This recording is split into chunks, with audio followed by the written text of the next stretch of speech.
Welcome to Serene Vale. Today, we're diving into a topic that, let's be honest, affects millions of people but doesn't get talked about nearly enough: the connection between nicotine and your sex drive. You might actually be surprised by what the science has to say. So, why is this such a big deal? Well, just look at this number. Over 61 times million people in the US use nicotine or tobacco products. That's a huge chunk of the population, right? And it makes understanding all of nicotine's effects, not just the ones we always hear about, absolutely crucial. All right, so here's how we're gonna break it all down. First, we'll look at the big picture.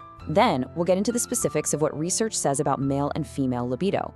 We're also going to talk about the really important gaps in that research. And finally, we'll explore the path forward. What happens if you quit? You know, we talk a lot about nicotine's impact on our lungs, on our hearts, but there's this really personal side to the story too: our sexual health and our desire. For those tens of millions of people who use nicotine, this is a piece of the health puzzle that really deserves a much closer look.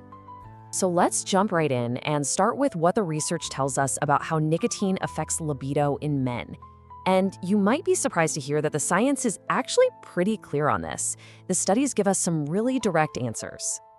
Okay, before we get into the nitty-gritty, let's just make sure we're all on the same page with a key term. When scientists talk about sexual dysfunction, what they really mean are major, significant challenges with experiencing pleasure or responding sexually. Just keeping that definition in mind helps make sense of the findings we're about to see. So what's the bottom line from all the research?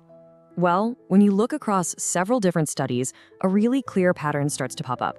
Nicotine use, especially from smoking, is consistently linked with some pretty negative impacts on male sex drive. And the research gets really specific. I mean, a 2020 study looking at young adults didn't just say, oh, there's a problem. No, they found issues across the entire board, from the initial desire or sex drive, all the way through arousal, erection, and even orgasm.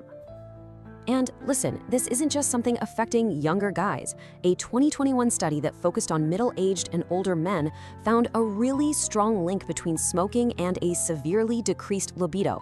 So this seems to be a potential issue no matter what your age is. Now, what about the other half of the population? How does nicotine affect female libido? I'll be honest, the research here is a bit more limited, but the findings that we do have, well, they point in a very, very similar direction. Yeah, the big takeaway from the available studies is pretty straightforward. Just like we saw with men, nicotine dependence in women is tied to a higher risk of experiencing sexual dysfunction.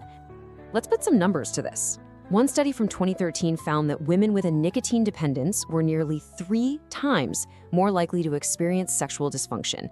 That's huge.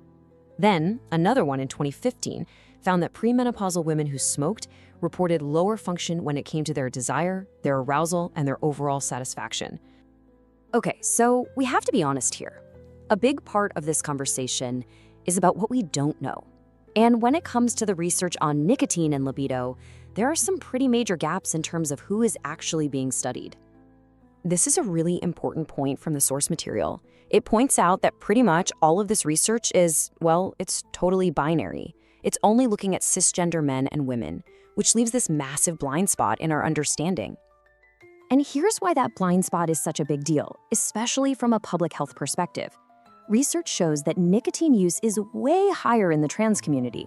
We're talking around 40% compared to about 22% for the general population. So you have a community with a higher rate of use, and yet we have almost zero specific research on the health impacts for them. This really is the crucial question, isn't it? When a community has higher rates of a particular behavior but is completely left out of the research on its effects, you create serious health inequities. Without that data, doctors can't give the best advice, and public health campaigns can't really reach the people who might need the most. Okay, so we've talked a lot about the potential negative effects. The natural next question is, what about the solution? What happens if you quit? Is the damage permanent, or can things get better? Let's see what the science says. This is it, the million-dollar question. If nicotine is part of the problem, can quitting actually be part of the solution? Can your sex drive come back? And there is a glimmer of hope. The source points to this one 2017 study that's really interesting. Now, it was a very specific group, men who were recovering from prostate surgery, but it found that quitting smoking was a key factor in their sexual function getting better 1 to 2 years later. Now, let's be real for a second. This was one study in one very specific population, so we absolutely need more research to know for sure. But it does suggest that an improved sex drive could be one more powerful, amazing benefit to add to the long list of reasons to quit. All right, let's pull all this together. What are the main things you really need to remember from all this?